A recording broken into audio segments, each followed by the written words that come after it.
어리석음, 행복과 슬픔, 고통과 성장이라는 인생의 여정을 어떻게 경험하고 이해해야 하는가? 첫 번째, 지혜로움과 어리석음.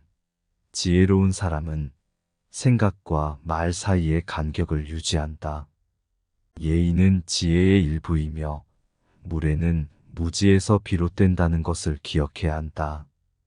우리는 종종 좌절을 경험하지만 이러한 경험은 우리에게 자신만의 역사를 만들고 인생을 통찰할 수 있는 지혜의 길로 인도한다. 어리석은 자는 자신이 알지 못하는 것을 말하고 현명한 자는 자신이 아는 것을 말한다. 어리석은 자는 자기의 단점을 다른 사람의 잘못으로 착각한다. 어리석은 일 중에 가장 어리석은 일은 이익을 얻기 위해 건강을 희생하는 것이다. 사랑과 미움에 대해 사랑하지도 말고 미워하지도 말아야 한다는 것이 지혜의 절반에 해당된다. 아무것도 말하지 말고 아무것도 믿지 말아야 한다는 것이 지혜의 나머지 절반이다. 그러나 이러한 원칙을 지키면서 사는 것은 얼마나 우스운 일인가.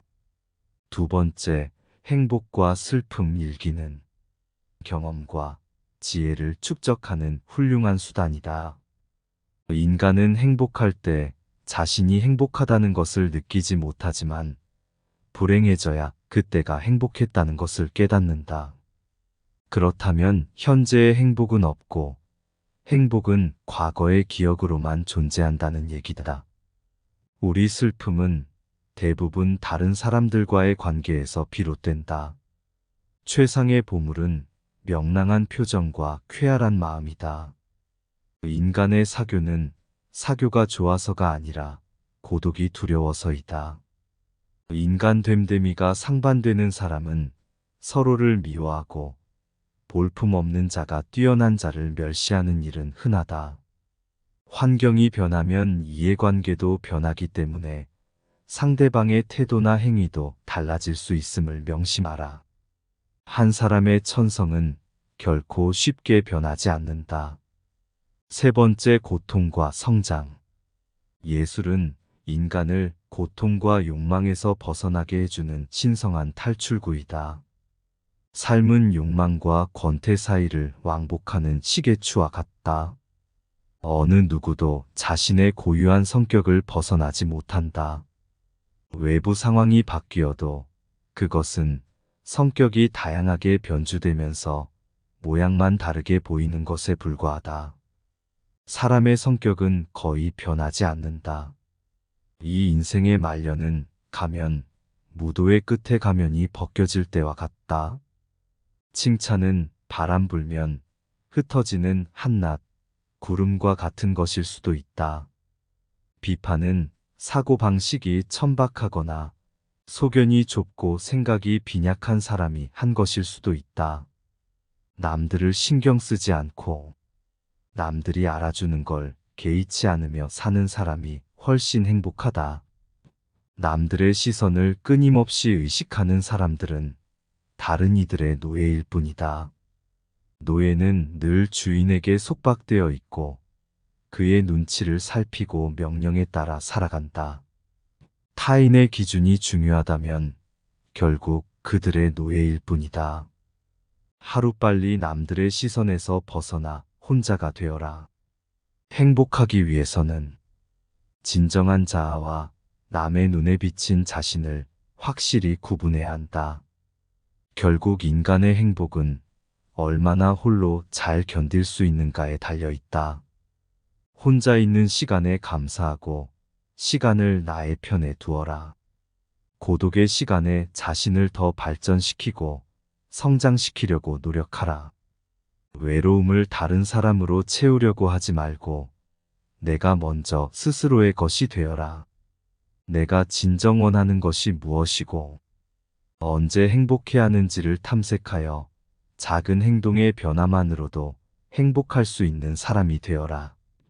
스스로가 원하는 나의 모습을 갖추었을 때 애써 티를 내지 않아도 아름다움이 빛을 발하고 주변에 사람들이 모여들 것이다.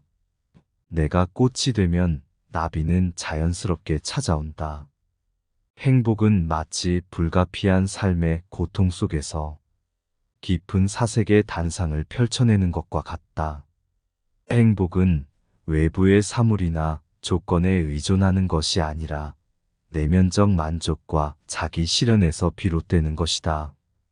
스스로의 내면에서 평온함과 자족을 찾아야 하며 이를 통해 외부 세계의 변덕스러움으로부터 자유로울 수 있다. 예술이야말로 인간을 고통과 욕망에서 벗어나게 해주는 신성한 탈출구이다. 예술은 인간에게 정신적 만족과 내적 평화를 가져다 줄 수 있는 중요한 수단이다. 예술은 우리의 내면을 풍부하게 하고 삶의 고뇌에서 벗어날 수 있는 방편을 제공한다. 고통은 사람을 성장시킬 수 있으며 근심은 사람을 더욱 성숙하게 만든다. 인간은 고통과 시련을 통해 성장하고 이를 통해 더 깊은 자기 이해와 성숙을 얻을 수 있다. 인간은 자신을 찬양하는 사람보다 자신을 경멸하는 사람에게 더 신경을 쓴다.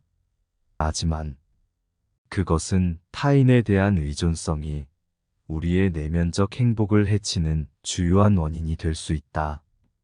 우리는 타인의 시선과 평가에 얽매이지 않고 자신의 내면적 가치와 기준에 따라 살아갈 때 진정한 행복을 누릴 수 있다. 행복에 대한 관점은 인간의 내면적 성장과 자기 인식에 중점을 두고 외부 세계의 변덕과 욕망에서 벗어나 내면의 평화를 찾는 것에서 비롯된다. 행복이 단순한 쾌락의 추구가 아니라 인생의 깊이와 본질에 대한 이해에서 비롯된다. 흔히 사람은 돈을 빌려주지 않는 것 때문에 친구를 잃고 돈을 빌려주는 것 때문에 역시 친구를 잃는다.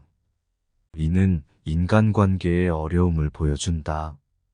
희망이란 나를 신뢰하는 것이며 행운은 거울 속에 나를 바라볼 수 있을 만큼 용기가 있는 사람을 따른다.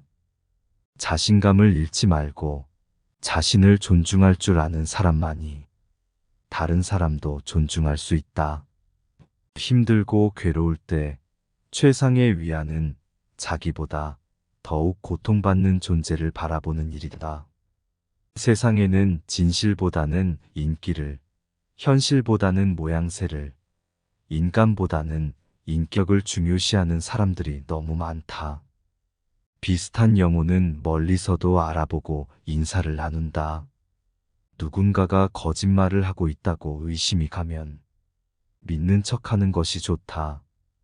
그러면 그는 대담해져서 훨씬 심한 거짓말을 하여 정체를 폭로한다. 이기적인 성품을 지닌 사람은 늘 비탄에 빠지며 타인의 감정 따위는 무시한다. 인간은 자신을 찬양하는 사람보다 자신을 경멸하는 사람에게 더 신경을 쓴다. 논쟁은 칼이 아니라 머리로 하는 싸움이다. 근거를 가지고 논쟁하며 상대방의 합리적 근거에 대해서 귀 기울일 줄 아는 사람하고만 논쟁을 벌여야 한다. 우리는 다른 사람들과 같아지기 위해 우리 인생의 대부분을 낭비한다. 떨어져 있을 때의 추위와 붙으면 가시에 찔리는 아픔 사이를 반복하다가 결국 우리는 적당히 거리를 유지하는 법을 배우게 된다. 지나치게 관대하고 다정하면 상대방은 무례해진다. 허용심은 사람을 수다스럽게 하고 자존심은 침묵해야 한다. 격한 어조로 말하지 말라. 그것은 언제나 비이성적인 말을 동반한다. 어떤 야비한 일을 당하더라도 괴로워하는 대신 이를 인간성 연구에 필요한 새로운 자료였다고 생각하라. 불쾌한 일을 무시하고 과소평가하는 것은 행복을 위한 훌륭한 처세법이다. 약간의 근심, 고통, 고난은 항시 누구에게나 필요한 것이다. 바닷짐을 쉬지 않은 배는 안전하지 못하여 곧장 갈 수 없으리라. 삶의 가치는 그 삶이 얼마나 고통스러운가에 따라 결정된다. 희망은 마치 독수리의 눈빛과도 같다. 항상 닿을 수 없을 정도로 아득히 먼 곳만 바라보고 있기 때문이다. 고통은 사람을 성장시킬 수 있으며 근심은 사람을 더욱 성숙하게 만든다. 사는 게 쉽지 않다는 걸 명확히 알아야 자신이 가지고 있는 모든 것을 아끼고 사랑하게 된다. 젊은 시절은 통찰력과 상상력에서 뛰어난 시기이고, 노년 시절은 통합력과 분별력에서 뛰어난 시기이다. 청년기에는 기억이 가장 강렬하고 가장 오래 남기 때문에 기억에 특별세를 부과해야 한다. 그러나 무엇을 기억할 것인가를 선택하는 데 있어서는 최고의 주의력과 선견지명이 필요한데, 청년기의 습득한 교훈은 평생 기억되기 때문이다. 성공은 자신의 천성에 유리한 것은 취하고 천성에 어울리지 않는 것은 배척함으로써 만들어진다. 이 세상에 있는 모든 생물은 살려고 하는 의지를 충분히 가지고 있으나 이 의지가 충분히 만족되지 않기 때문에 산다는 것은 괴로운 것이다. 인간은 자신의 행동으로 스스로 만들어낸 것이며 그것이 자신의 운명이 된다. 세계는 곧 나의 인식의 반영이다. 인간은 자신이 생각하는 대로 된다. 가시가 없는 장미는 없지만 장미 없는 가시는 많다. 인간은 자신의 한계를 알아야 한다. 그러나 그 한계를 극복하는 방법도 알아야 한다. 모든 진실은 세 가지 과정을 거친다. 첫째, 조롱당한다. 둘째, 심한 반대에 부딪힌다. 셋째, 자명한 진실로 받아들여진다. 인간은 다른 사람처럼 되고자 하기 때문에 자기 잠재력의 4분의 3을 상실한다.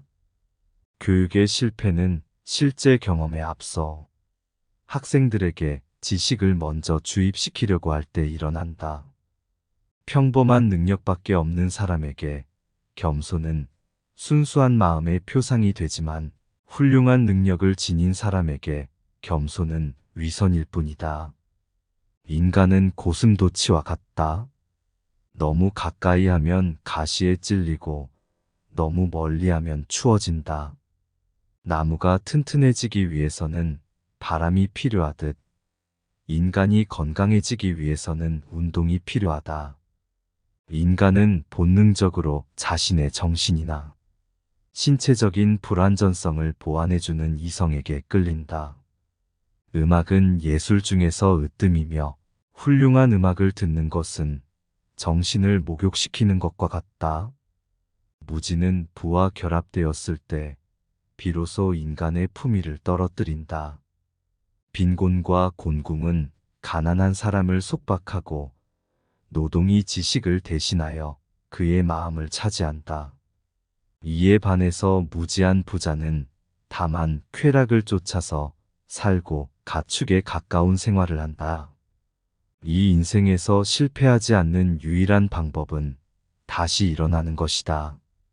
사람은 음식물로 체력을 발휘케 하고 독서로 정신력을 배양하게 한다.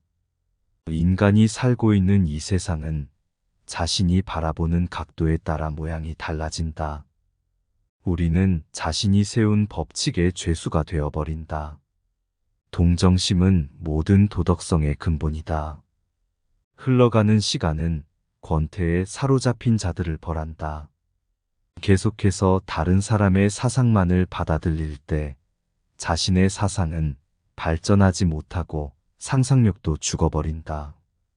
바로 그렇기 때문에 지속적으로 자신의 생각을 키워나가야만 한다. 운명이란 인간이 자신의 가능성을 실현하기 위해 이루어내는 일이다. 사람은 혼자 있을 때에만 진정한 자신이 될 수 있다. 사람들이 흔히 운명이라고 부르는 것은 대체로 그들 자신의 어리석음이다. 지력이 뛰어날수록 고통에도 민감한 편이지만 그는 뛰어난 통찰력과 굳센 의지로 세상에 맞설 줄 안다. 의사는 사람들의 연약함을 보고 변호사는 모든 사악함을 그리고 신학자는 모든 어리석음을 본다. 소중한 깨달음도 기록해 두지 않으면 소멸하고 만다. 그 긴 시간 동안 그저 우리는 우리 자신을 알아가는데 결국 우리가 생각하는 우리와 우리 자신이 얼마나 다른지 알게 된다.